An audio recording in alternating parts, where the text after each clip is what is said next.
Hello, good morning or good afternoon, depending where you're based. My name is Claudia and I'm with the Marcus Evans Group. Thank you so much for joining today's interactive sessions on mitigating the impact of global crisis and building long-term resilience in your supply chains. Brought to you in partnership with Certa. Before I begin, I just want to walk you through a few housekeeping items. As you can see at the bottom of your screen, there are multiple application widgets you can use. All the widgets are resizable and movable, so feel free to move them around to get the most out of your desktop space. If you have any questions during today's webinar, go ahead, submit it via the Q&A widget. We have an amazing panel today that will try to answer as many questions as possible, but if we run out of time, do not worry at all. Someone from Certa team, I'm sure they will get back to you via email or try to arrange a call. With that said, I do not want to delay more. As I say, the panel is here waiting. I'm going to hand it over to Jack, who is going to be moderating today's session. Jack? Great. Thanks, Claudia. Jen, Linda, and Preeti, welcome to the panel. The audience really appreciate you joining us. I think we have a fantastic set of items, very topical, to discuss today. But first I want to start with introductions. So Jen, Linda, and Preeti, would you mind introducing yourselves? Your role, your organization, obviously, but also would you be so kind to share something that's not on your LinkedIn profile or your CV for us in the audience to help us get to know you better? Sure, I can kick that off. Thank you, Jag. My name is Preeti Tulsian. I work for Scotiabank as the head of third-party risk for the U.S. I have oversight and sort of responsibility from a second-line perspective, from across the life chain and the life cycle of third parties, right, from procurement all the way to sort of the risk assessment process and then offboarding. And something that I think the audience may not know about me is that I, unlike similar to, I guess, many other Indians, right? I at one point thought about going to medical school. And so prior to that, I used to work in a lab and we used to work with a lot of radioactive materials. So I always tell my children that, if the lights go out, they don't need to worry because I probably glow in the dark. So.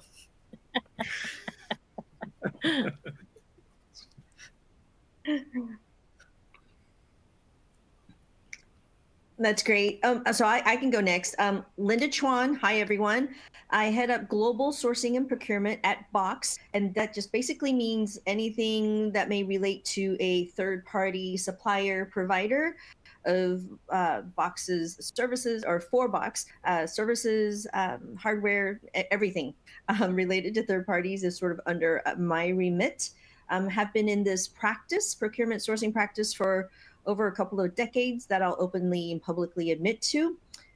Sort of a fun fact about me is I am actually, nobody could probably guess this, I am actually part of the entertainment squad for the Golden State Warriors. I'm very happy to have participated in our championship, first ever in San Francisco, our championship parade on Monday. Great. Thanks, Linda.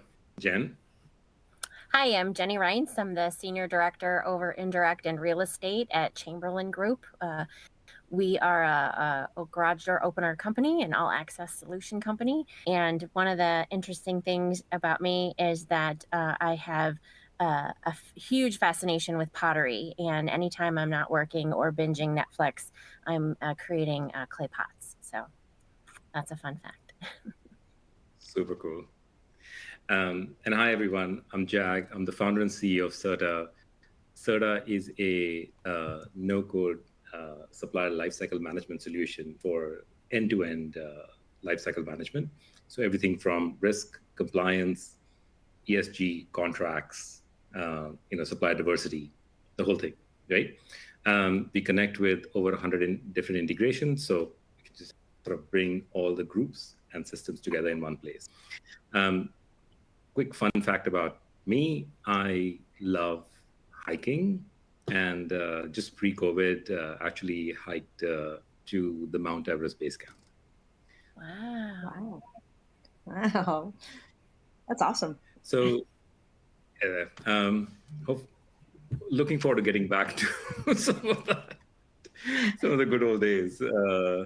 But it's very topical now, right? I mean, the world is changing so quickly, and the world for procurement leaders, is changing, in some ways even faster, because you're on the forefront of dealing with all these changes and helping your organization deal with some of these changes. So just to highlight how much the world is changing, especially for procurement leaders, we'd like to start with a quick story of how, Linda was given a project at the start of the pandemic. I mean, Linda, would you mind sharing that story, please? Sure, absolutely. I think we're as a profession, we're becoming more and more complex. And so 6 months into my role, the pandemic happened in March, sheltering in place in 2020. And my senior levels came to me and said, "Hey, Linda, we need to have savings and real life savings right now, and not later. And so we're going to double your savings goal." Which was, okay. But at the same time, I realized that there was a culture of they shy away from executing and agreeing on multi-year contracts. And I was pushing for, in order for me to try to meet my doubled savings goal, that going into multi-year contracts would help me with my discounting, gaining a lot of more power for our spending, as well as sort of locking in rates for the foreseeable couple of years. And really surprising to me, we had gotten into, with the senior levels, a debate around whether there was going to be a recessionary period after the COVID pandemic, or are we going into a inflationary period? My view was very much, I was predicting at that time, 2.5 years ago, that we would go into a inflationary period. And it was heavily debated. And so the whole inflationary period, sort of my projection, was to help me influence and convince my senior leaders we need to do and execute on multi-years, because we need to lock down pricing now. And what I had done, I did some due diligence. I looked back in terms of the US history of major events, and not waiting for these pandemic events to happen, but even before, with our financial crisis, more recently, our tech bubble, our real estate crisis, our even more recent other crises, and also now, of course, now the pandemic. In each one of these world economic crises, we, the United States, come out of these events into a inflationary period first. And so I sort of use that as a fact or data behind my debate. They reluctantly agreed. And so 2.5 years later, look at where we're at. And so thank goodness I was able to sort of make that prediction, and it came true. Of course, if it didn't come true, then I probably would be looking for another role. But I think, as procurement professionals, we are now in charge, or we are now leading, sort of being the trusted leaders and the trusted partners for the business. We have to be able to even look at these macro and economic events and sort of translate that to, what does that impact mean to your own company and your own businesses, so that we can bring that value. And so that was 6 months into the role, and here I am debating with our senior level executives that that the world's going to change in a different way than they had anticipated. Yeah. Linda, thanks for sharing. I mean, it's fascinating, right, how much the role of procurement has evolved over the last few years, right? It's absolutely fascinating. From sort of, mainly focused on price in the past, to risks, ESG, supplier diversity, performance, so many things. So it's a great time. But the role is evolving. Right? It's a great time to be in procurement, but the role is evolving. Right? Absolutely. So let me sort of maybe start, Jen. What are the main risks that you worry about, And how has that changed over the last, say, 2 years or even last 3 months, right?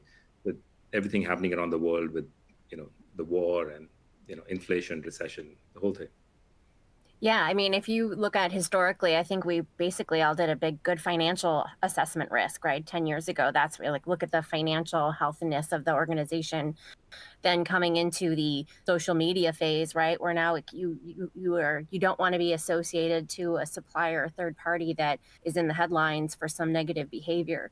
And then now it's even more so about how do they treat their employees so that their employee base continues to provide the service that you're trying to get from a third party, right? There's nothing worse than having a consulting team assigned to your project and you lose the project manager mid-cycle because they went to another consulting firm for more dollars. So we are really looking at the whole ecosystem in every capacity, and ESG also is a new factor that's come into play, right? How well are they taking care of the world that we all live in, and that social responsibility? So those risks are now even more complicated, and you're right on that price is not the only factor anymore. It used to be very much price related, and now value is defined by every company a little differently, but nonetheless, it's equally stratified with price nowadays.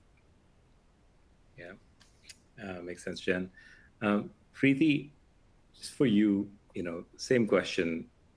What risks do you worry about the most, and how's that changed over the last 2 years and 6 months? Yeah, no, I think there's probably a couple of things that we sort of worry about, and then maybe have started to prioritize them as well, right? And so I think over the last couple of years, certain black swan events, right, that used to happen seem to happen more frequently now, seem to happen maybe in different areas that we would have traditionally expected, right? Like whether that's the Colonial Pipeline, the Ever Given situation in the Suez Canal. And so really sort of understanding the scope of these type of black swan events and how that can potentially impact our supply chain and how can we be more resilient. That's an area that maybe we need to think through a little bit more, potentially through certain tabletop exercises or whatnot. So I think that's definitely one area that is a priority for me, and certainly a risk. I think the other one is I work for a bank, and much of what we do is regulatorily driven, which is great because you get the resources, you get the backing, you get the tone from the top. But because the regulations seem to be ever changing, especially for a multinational organization, I do worry that, are we striking the balance, right, between making sure that we have our regulatory rationale for third party, whether it be resiliency or procurement or whatnot, but are we really sort of understanding the key risks that we have? And how do we strike that balance between, sort of this ever-growing regulatory impact and how third parties are really impactful to us? And then I think the last one is something that we all live through, right? Fourth parties. It's sort of the hot button topic. Again, every couple of years it happens, but now it's more relevant, right? Like the last 2.5 years, you may have had a supplier that was performing well, and then because of the pandemic, they were impacted in a particular location or a particular group, and now that subcontractor you didn't realize was key to your services. And so trying to understand the world of subcontractors, of fourth parties, and really sort of deeply understanding them, but also figuring out how they impact our supply chain. So I think those are the 3 areas that I'm, very much focused in. Yeah, we gotta get into fourth parties and ESG in more detail in the future for sure. I mean, it looks like very topical, especially with the SEC proposal around ESG, which also includes scope 3 emissions, etc. Right?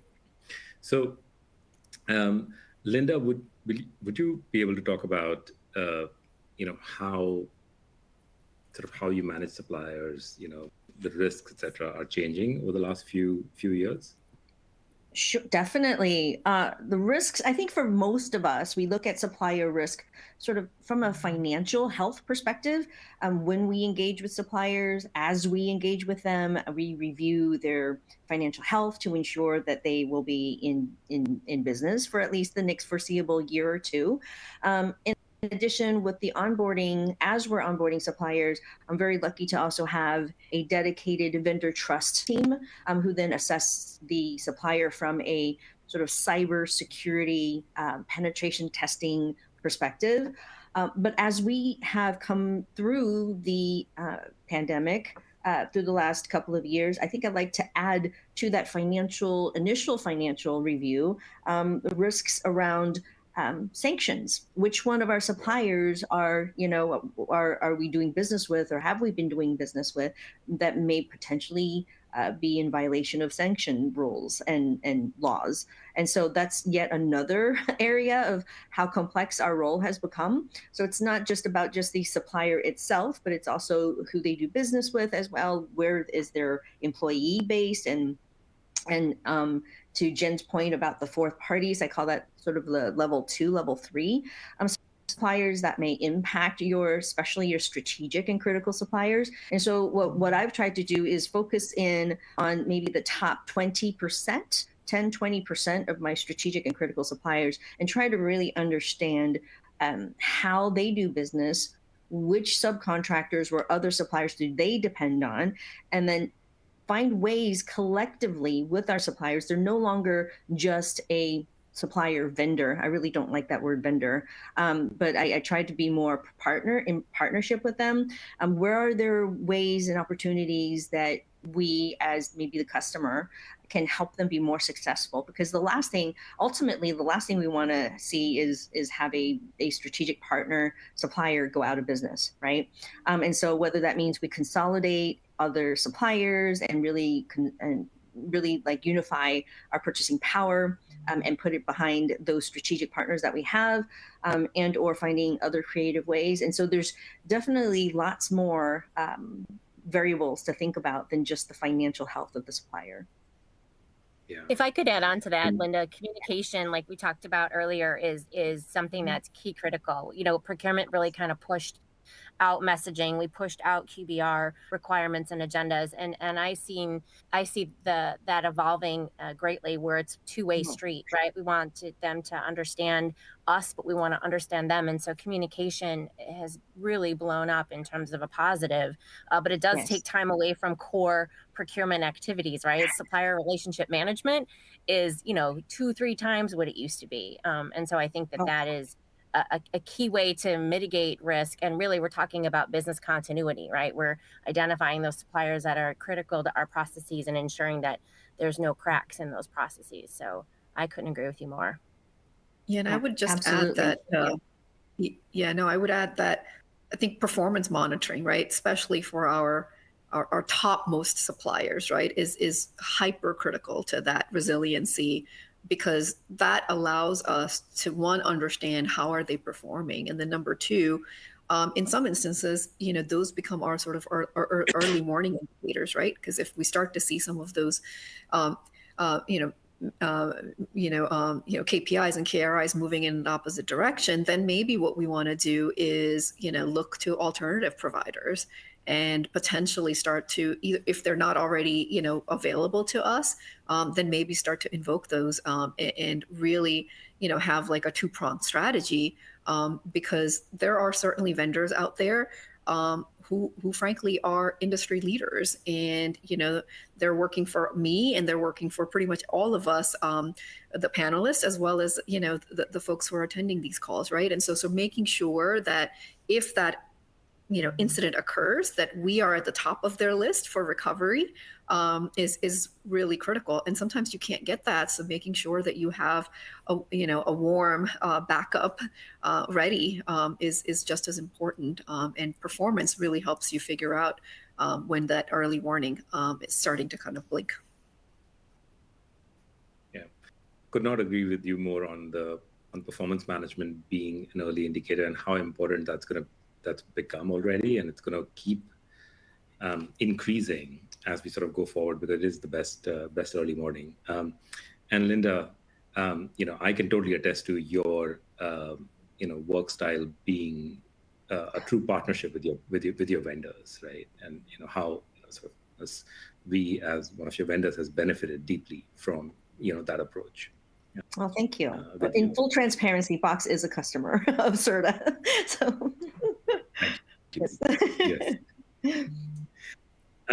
So just in light of all this, how are you restructuring your supply chains? How's that impacting who you select, what backups, how do you select backups, how do you do your structure your contracts? Could you speak more about it? Anyone who wants to take this? I mean, segmentation exercises are critical, right? At the onset, sometimes you don't realize when you're onboarding a supplier that they are going to be a critical supplier. Sometimes you do, depending on project and where it's at. But I think, taxonomy is greatly important, and ensuring that you've got the right levels of risk assessments that can be done prior to onboarding. One-time buys, not necessarily needed the deep depth, but very critical relationships that'll span multi-year need the full assessment, and communicating with our business partners that those assessments are important. So I think one of the things is procurement has really had a strong leg in the game is, we may say the supplier is not a good fit. They may have the best price, but they're not a good fit based on the risk assessment we have, or it's incredibly low and we need to assess it as a committee to understand what's the impact to us if it doesn't work out. So I think those are really important ways to segment the supply base, to understand where the real risks are. And that requires true partnership with the business, and that, having a seat at the table in your organization is critical, so that you can help, not have to invoke any of those exit clauses in the contract that we work so hard to negotiate, right? Getting it right the first time, if we can, I think is critical in implementation. Yeah, no, and I would add to just echoing, Jenny, what you're saying, having that seat at the table, but having that appropriate sort of governance framework, right? To make sure that when you are going through that journey of, finding your critical supplier, overseeing that critical supplier or that supply base, right? That you have the right folks in your governance processes that will put the interest of the firm, right, ahead of sort of this idea. I have a need. I need to, get that need, fulfilled as quickly as possible, and let's worry about, sort of any of the issues that come out of that, that strategic review to a bit of a back burner, or we could figure out the issue. And so I think that partnership with, whether it's your C-level suite or whether it's your, subject matter expert teams, is really critical to make sure that you're making the right decision for the organization, and not in that sort of a self-interested way that you may have as someone who wants to procure, the good or the service or that product, for the time being. Agree. Let me add a little bit more to that in terms of there's two parts to this. There's the portion where when you're onboarding a supplier, and then the whole performance monitoring and management after you've brought them on. And yes, we can negotiate all kinds of terms with termination for cause, for convenience, for whatever. But I think for me anyway, I'm spending more time as I'm bringing on a supplier, not only just negotiating pricing in terms, but also proving out that their solutions really do what they're indicating that it does do. Meaning, I personally, my failures, I should write a book, all my failures. I've had instances or experiences with suppliers who provide a dreamlike functionality state of, yes, this is going to work and it's going to address 100% of your problems and issues, only to find that maybe during the implementation it doesn't really work that way. So rather than getting into the implementation and having had a contract already negotiated, why wait until then to validate? So I'm spending a lot more time during maybe the RFP process to go through the actual demo and asking the suppliers for an opportunity to play around in their sandbox, so that we can kick around the tires. We can test drive the solution. Does it really do what they claim it does? And so then that minimizes the implementation risk of finding things out that you weren't expecting. And Linda, you have a pretty interesting framework for actually evaluating not just the implementation risk, but also the adoption risk, right? By Yes. doing a usability bake-offs, right? So actually getting your users, which I think is in some ways beyond what I see at many companies, right? Just asking actual users. Yes. So to your point, I mean, I know I put Certa through this too.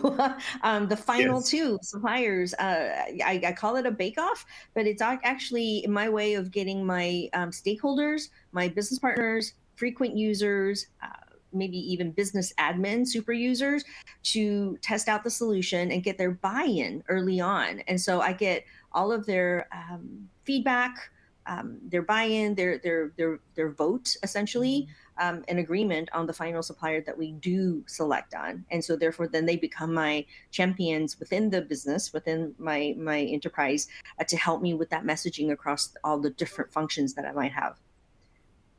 Right. That makes sense. Yeah. Jen, how are you balancing, in this sort of this new world, how are you balancing volume discounts versus getting sufficient backups, sort of resiliency overall in the coverage for any product or service? Yeah, that's been really tricky in the last few years. We definitely wanted to have multi-sourcing strategies, so we have had to break up some larger contracts into smaller, right? We go through the pendulum: rationalization, multi-source, rationalization, multi-source. Every decade, it seems that's what happens. And so we have had to give up some of that, but it made the supply base strong. So it wasn't huge. It wasn't, it wasn't dramatically an impact, but it was something we had to acknowledge. And once we did that, though, we had multi-sourcing, which proved really great for us when when the war in Ukraine broke out, because we did have a very large consulting company there, and we were at risk, right, as anybody who was working with them. So having another European company prepared to increase the headcount that we had in the Ukraine was really helpful and mitigated a risk. So that, that experience early in the year was my kind of Linda moment, how Linda had her moment in the inflation, which I still want her to buy me a lottery ticket or tell me the numbers at least. But I think that this multi-sourcing option really proves when you have an unfortunate event as such. So that's how we're balancing it. And on the indirect side, which is under my purview, we're really focused on multi-sourcing and ensuring we've got, capacity. Again, business continuity, right? Knowing where the people work, like Preeti said. I mean, these are all things that we're documenting in our supplier relationship tool to understand what the actual exposure is. And then also what price can happen, right? Ukraine is a much lower cost than Poland per se, or another country. So have to mitigate that, but it keeps the lights on and it keeps the organization collecting the revenue that we need. So that's how we're managing it at Chamberlain. So it looks like you're trading off, at least at this time, volume discounts for multi-sourcing, right? So instead of consolidating, you're actually leaning more towards multi-sourcing right now. Yeah. Yes. Preeti, is that similar for you in your world, wherein you're sort of worried more about resiliency than consolidation right now? Yeah, I mean, for us, right, resiliency is sort of in a couple of different places, right? It's about the vendors that we directly work with, but it's also then about the subcontractors, right, that we're working with as well, that are delivering a critical part of that service. And so, again, being in a banking organization, and maybe some of the folks here are in the banking organization as well, making sure that our customers, our clients, get the service that they need, right, is sort of our number one tenet, right? Like that's the main principle. And while we are happy to work to get volume discounts, et cetera, frankly, making sure that our clients have the ability to, whether it's trade, and when they want to go to their ATM and have their cash available to them, or know that the email internally that is being sent out is actually going to make it to its destination, right? All of those allow us to sort of operate the bank, right? And in those areas, discounts are important, but frankly, it's really the resiliency that sort of drives the day. And again, the regulatory aspect that I mentioned, right? Now, in the past, right, the regulators were very sort of focused on, okay, are you doing a BCP testing with your vendors? You're doing a BCP review. And now it's less about that, while that's important, but it's about resiliency, right? Like, do you know across the various sort of critical services that you have at your firm, are there third-party vendors that will impact those critical services? And what can you do to mitigate that damage, right?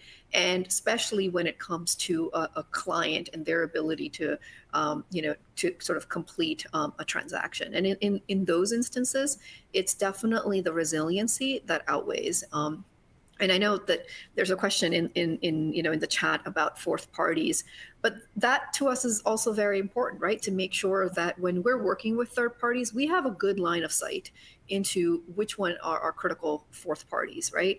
And then we use, the sort of the QBRs, the constant cycle of monitoring to make sure that the service that we're expecting is there, whether it's at the third party or coming in from the fourth party. And then again, for us, it's really all about, finding those sort of leading indicators, right? Incident management becomes important as well, because you could have a vendor, that maybe is got like lots of like small little blips, right? And no big deal, but then you kind of aggregate them together. Well, maybe it's because, they're having employee retention issues. Maybe it's because, of, them being in a high cost of living area, they're having to make some, differential choices. And so, I think over the last 2.5 years, and certainly over the course of the next couple of years, making sure that our supply chain is resilient is a key priority for the firm. Yeah. So thanks for that. Well, let's get into fourth parties, because fourth parties impact almost everything, right? Resiliency, risk in case any of the fourth parties get breached, for example, and ESG and everything, right? So, but it's obviously super complex to manage fourth parties. I mean, most organizations struggle with their third parties and just having accurate data about third parties. How do you approach getting to the next level of transparency and managing and mitigating risks related to fourth parties? Yeah, I could take a stab at. Oh, go ahead, Preeti. No, go ahead, Jenny.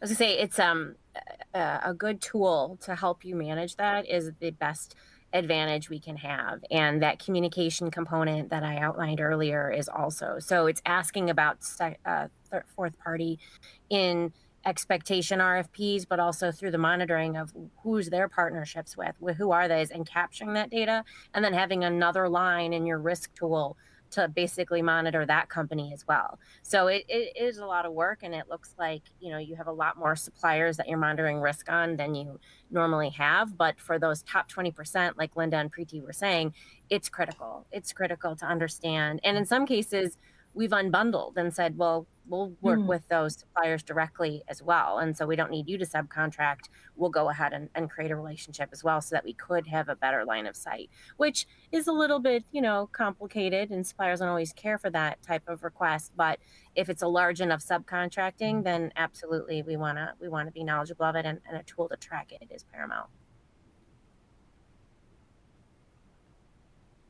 Preeti or Linda, anything to add related to fourth parties? There's so much risk, and generally so much like interest in trying to do a better job there.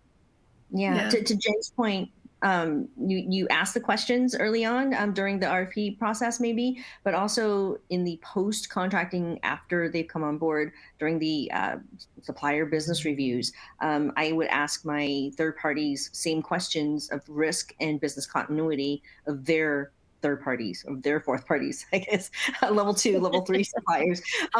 It is complicated. It's and the information is not readily available in some database out there. And so having a tool for those of us who can have a tool is very, very helpful. But for those of us who may not have the budget to do that, then it's very much trusting your suppliers to provide you with the information when you ask them about who they depend on as well. So Ms. Preeti?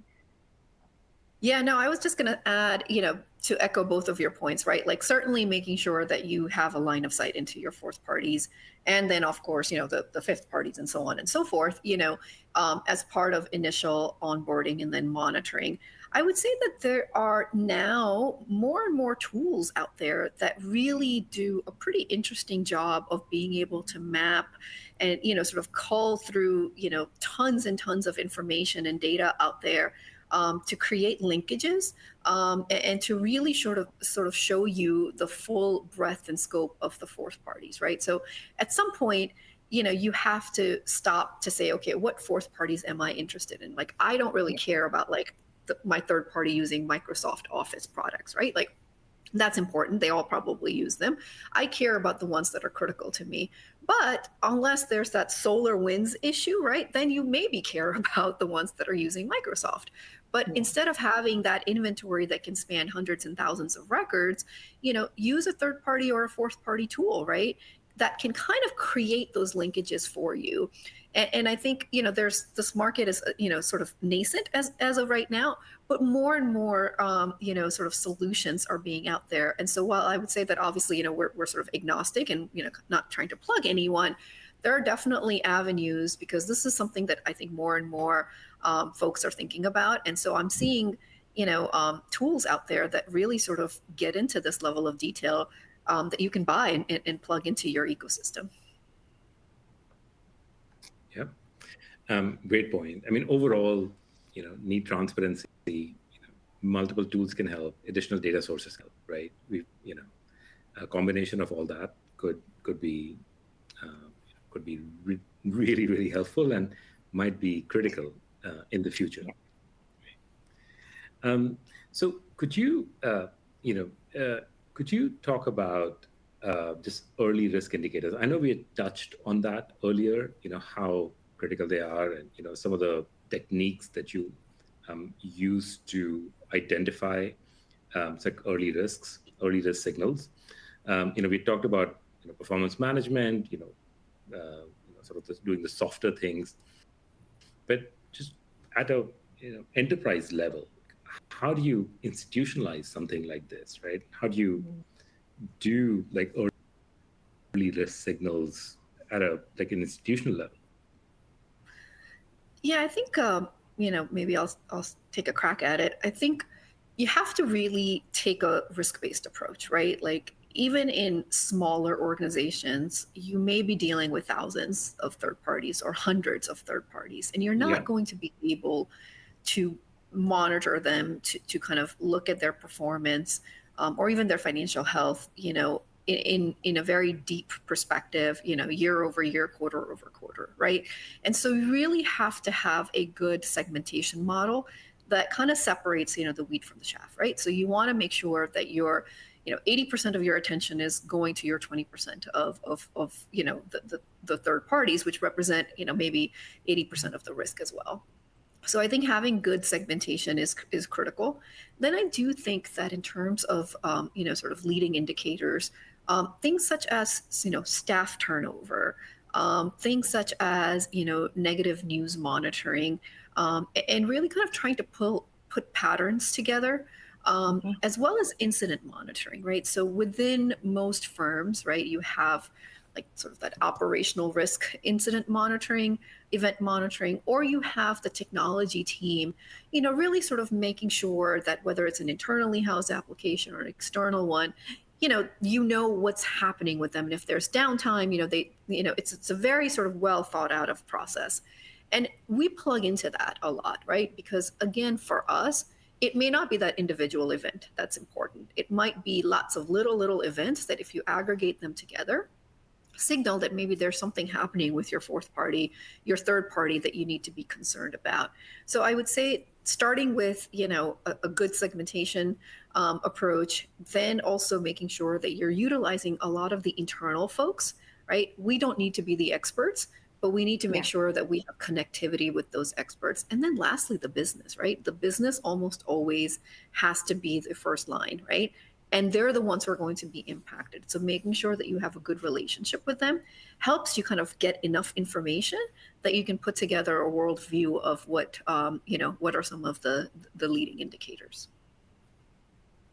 Preeti, just to get on that same wagon is, when GDPR became a big thing in Europe a few years ago, and we had to work with many, many marketing suppliers to make sure that they understood the responsibility. And a risk factor for us was if they didn't understand that they were going to have this access to this global data that was now governed with some pretty strict provisions around it, those were indicators that we were going to move and sunset those suppliers and move to other suppliers who had the sophistication to manage, right? The huge penalties for GDPR violations, as we've seen in the news, is very motivating for an organization like any of ours in the audience or on the panel to ensure that we're protecting. So suppliers not being knowledgeable of laws and practices that are required as they change and move is a real specific example in terms of your supplier resiliency, but being foresight for it to say, okay, this is coming in 2020. And so in 2019, we started to work away from those suppliers with suppliers that were more mature and had the tools, not only from a data privacy perspective, but to Linda's point, cybersecurity too, right? That is a huge aspect in terms of risk, and can they comply with those requirements and meet your company's level of tolerance, I think is a real specific example. Jenny, talking about upcoming regulation, and having your suppliers being ready for it, are you starting to work on the ESG regulation that has been proposed both by the SEC and the CSRD in European Union? Is that something that is on the horizon, or is it? Are you actively doing things now? We are just starting. So we're actively starting, but we haven't been totally actionable yet, right? So we're asking for that information and we're working on it. But when we start to look at it holistically against the supply base, we haven't put that committee together yet to decide on what makes sense. Where is it in alignment with our own organization's expectations and the company that owns us expectations? So I think we're starting, we're emerging, implementing any I word you want. we're trying to focus on that. Similar at Box, we actually started, we have a pretty good baseline of some ESG data for our critical, more strategic suppliers. I work with so I don't own all of ESG myself. I do partner with our Box impact team. And basically I've kind of let them know that these are some regulations that are coming down the pipe and we should start looking at it now. And so we do have a baseline of data, but it's not actionable yet, and as we have it's not completed yet. So similar to Jen's position, but we know it's coming. Mm-hmm. Yeah, agreed. I think it's the coolest new thing, but I think it's the one thing that it's really hard to figure out. What do you do? Do you first figure out your own organization's ESG footprint and then kind of make sure that your vendors are adhering to it, or do you have the vendors kind of take the lead? And really, what does ESG really mean for our own organization? I think it sounds like such a great idea and definitely the wave of the future, but to figure out what we're going to do with it, I feel like it's still something that we're all sort of thinking through. Yeah. Just so that everybody knows, for anyone in the audience who might not know, the SEC regulations include Scope 3 emissions. So if you're a public company, or if you're a supplier of a public company, which all of us are, right? At least one of the two, you will need to report on your carbon footprint and your, sort of your emissions. So it's just best for everyone to get ahead of it. I think the proposal is that, every company would need to report from next year onwards. So it's not that far. I mean, this is going to be bigger than GDPR. Absolutely, 100%. GDPR was, privacy related. It was big, but this is ESG is multifaceted. Okay? So get ready. Again. That's the plug for webinar number 2, right? That's the next There you go. I know we have, we want to leave some time at the end for audience questions. So, we don't have a lot of time left. But just in light of, all the things that we've discussed, how are your priorities and projects changing? How are you approaching this? So if you could give an example of the type of projects that you're running within the company, or, how sort of, you're restructuring your teams, or anything that you can, help us, help the audience sort of, learn from you guys. Yeah, I think in the Chamberlain Group world, pardon me, we focused a lot of headcount in an operational function, so a procurement operation function, and where we were able to kind of assign supplier managers, risk managers. We invested heavily in a system upgrade, so we have contract administrators and system administrators. So where we saw that maybe not as direct line to productivity goals, it kept the responsibility of the resiliency of the supply chain a major focus by having headcount dedicated to those types of activities that, let's face it, if I'm running an RFP and I can save $2 million, or I make sure that I have all the risk assessments done, I'm usually performance graded on my productivity, not my risk management. So we kind of separated those activities where a global sourcing manager may have had all of the responsibilities. Now they focus on sourcing and value, and we have supplier management operations in another place. So that has worked for us. We were able to get that business case agreed to by our executive team. And I think that helps me sleep at night, knowing that, 99% of all the actions that need to happen are being conducted. For Box, I think the change in the past had been more about looking at contracts and agreements with our suppliers, and right sizing, right risking, right contract verbiaging, if that's a adverb. I just made that up. But just making sure that the company is protected. Now I feel, especially with the pandemic and everything, we're moving very much into the supplier performance piece and monitoring piece. While I say, sourcing and procurement, we're responsible for the contracting and negotiating and making sure we have a good framework that is, least risky for the business. Then we turn it over to the business partners and stakeholders for them to operationalize on it. I'm seeing a outreach from my business partners to partner with them even more on how do we then ensure we realize all of the good things, all the good terms that we had negotiated, in terms of like SLA monitoring, and account rep response times and things like that. And so I'm getting pulled into discussions with suppliers that is not necessarily contractual negotiations driven, but it's now performance management driven and mitigating that risk, and ensuring that our suppliers are either going to get back on track if they're not performing and missing their SLAs. And our business partners are looking to sourcing now to help them with potentially getting, credits or any kind of, remediation.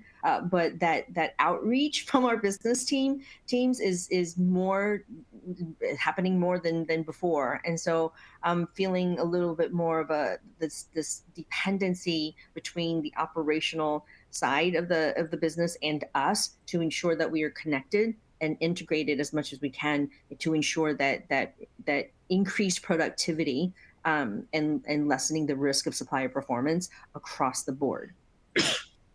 So that's a switch for me. Yeah, operationals. No, I think that's really, I would echo that as well, right? Because for us too, the last 4 years really have been about, risk management, making sure that we have good inventory of our third parties, we have the right data, that, there are, executive committees that are established and sort of governing them appropriately. I think now what we're really focused on is how can we really spend our time focused on that top 20%, top 25% of our suppliers that really do have the greatest risk? And then what are some additional tools can we use, right? So that the 75%, it almost becomes like a sausage making factory, right? Like it goes through its like particulars. And if there's a problem, there's an alert that's sent out, and then we fix the issue. But humans are spending their time and focus really on that 25% of that supplier base that truly can have a critical impact on the firm. And so we've been really working with our internal teams as well as external suppliers to say, hey, why do an FHA review, financial health review of a lower risk vendor, right? There are tools out there that can help with that, right? Like why, go to sanction screening and do it yourself? There are tools that can give you that information, or about breach, notification, et cetera, et cetera. So it's really been about focusing our efforts over the next, 18 to 12 months, 12 to 18 months, in that very small set of suppliers that truly are going to be impactful to the firm, and then just really creating sort of that, that sausage making factory of sorts to work through the remainder of them. What I would add to that, Preeti, is what we used to say in procurement about, oh, it's a journey, and we're gonna, be able to get to move to the left and up the value chain and get from tactical procurement to more strategic sourcing. So I like to add to that in terms of like, because I'm thinking it's because of the pandemic that it's not a journey per se anymore. It's got to be a sprint. You have to get there tomorrow or sooner than what used to be maybe 2-3 years in terms of a roadmap and getting there. And I'm seeing that there's this really sense of urgency, if anything, coming out of the whole pandemic.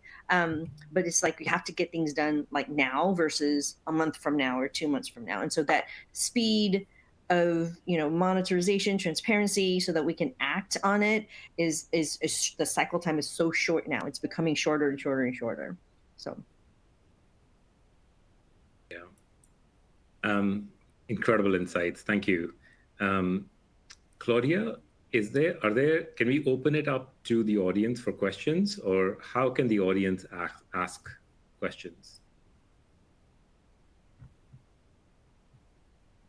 We are open for questions. We just need to give people a couple of minutes to see if there are any questions directed.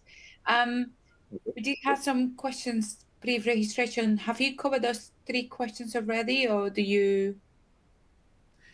I think we've covered the first one, which was about a little bit about fourth parties and how we sort of get visibility into the vulnerabilities. I think question number 2 is pretty similar, like indirect and direct impact of the entire supply chain. Yeah, I mean the last question is it's a good one. Where if the pricing is is basically only for 30 days, and sort of expires, if you will, in 30 days, but it can take a long time to onboard a vendor. It sort of goes beyond 30 days. How do you deal with it? I mean, generally it's a massive concern, right? The amount of time it takes to onboard not just impacts the pricing, but just generally has a massive impact on business operations, right? It slows down business operations, projects, etc.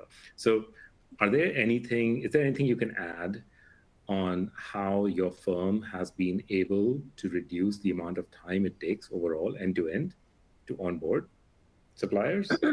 I know, Linda, you have some good metrics on that, so maybe we can start with you. I do.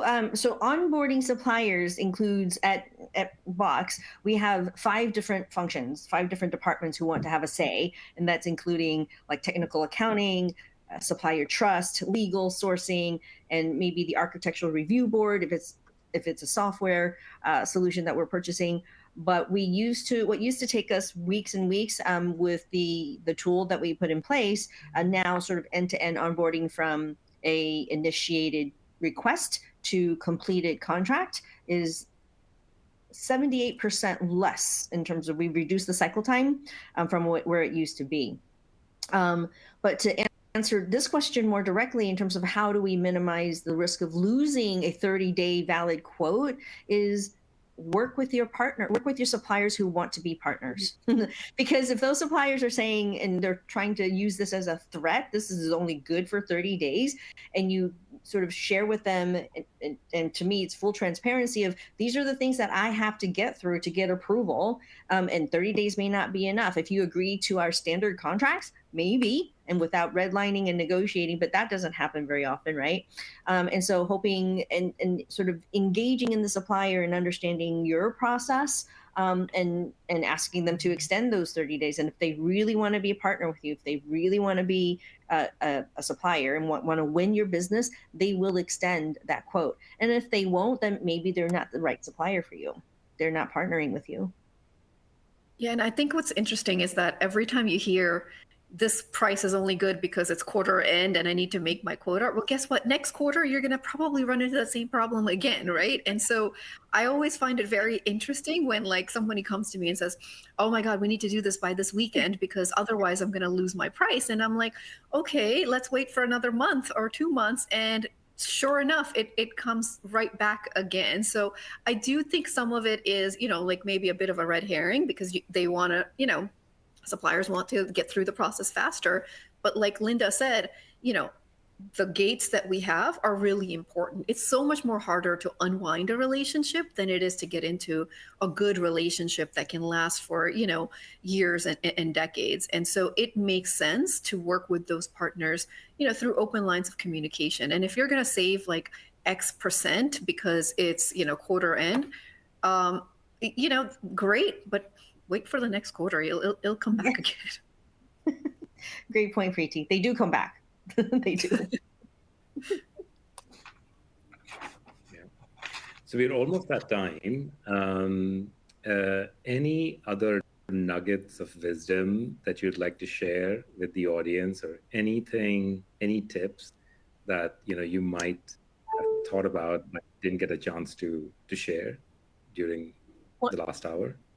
Yeah, Jag, one of the things I wanted to mention was, prior to the logistical nightmare that has been everything, ocean and freight, is we were monitoring actual suppliers only, and now we're actually monitoring ports as well, so that we can be aware of how long it's taking containers to get through, and making some business decisions about changing some of our ports and entry. So I think that was huge, that we now not only look at the supply base, but we look at our supply chain and those points and monitor what's going on there with the tool. So that's been helpful-ish. I mean, we're all in the same bucket here, but at least we can be knowledgeable about what's happening at what port and what might improve as the months go on here. To add to that, Jen, just in terms of like going back to Jag's previous question about the evolution of procurement professionals, like to your point, we not only do we have to be good negotiators and understanding the market for what the item or the service that we're purchasing, but we have to be able to understand macroeconomics, microeconomics, international happenings, and monitor everything that's out in social media, news, negative news, and all that, and be able to connect those dots for our senior levels and interpret them into like, this is what's happening out there and this is what it means to us. And so for at Box, I mean, to the extent that we have GDPR, PII, all these regulations about data privacy, I loved what my CIO shared with me in terms of, even with the 78% decrease in my cycle times, he goes, I don't want these supplier assessments to go too quickly, because we do have an obligation. We have to make sure our customers' data is protected, and whatever regulatory laws are out there that we have to make sure that we comply with. And so that was something that I kind of turned on the light for me too, because I was so focused on minimizing, making it faster. And he said, you're in a good spot right now. Don't make it any shorter, because we do need that time to make sure that we are conducting all the right assessments necessary. And so not only do we have to have this broad view, but we also have to what I call protecting our house, protecting our company. And sometimes that does take a little time, a week or two, but that's not bad. Yeah, no, I would agree. I think balance is definitely key, right? Like you can't, give up efficiencies for, taking shortcuts on your, risk assessment processes, right? But at the Yeah. same time, as you said, right, like, we all work together, and, I think, Box is a customer of, the firm, and maybe also a vendor of the firm, right? And so it's really all about leveraging the relationships, right? Yes. And there have been many instances, we're stuck in in an assessment in the due diligence phase, and it takes, little bit of effort to pick up the phone and call someone, and more than likely they're as interested in getting the deal done as you are. You just have to call and talk to that person. And so I think balance and just making sure that all the stakeholders are part of the discussion and kind of own the process helps sort of put the firm in a much positive light. Well, Great. that's a great way to end this. Linda, Jenny, and Preeti, thank you so very much for so generously sharing your insights and how you do this. And congratulations on the wonderful job that you're all doing. Claudia, thanks again for putting this together. And audience, I hope this was helpful. Thank you so much for joining. Feel free to connect with all of us. I can speak for myself. Feel free to connect with me on LinkedIn. Thank you, Jack. Thank you, ladies. Thank you so much. Have a great day. And to the audience, thank you for joining today. Thank you. Bye. Right. Cheers. Thank you. Bye.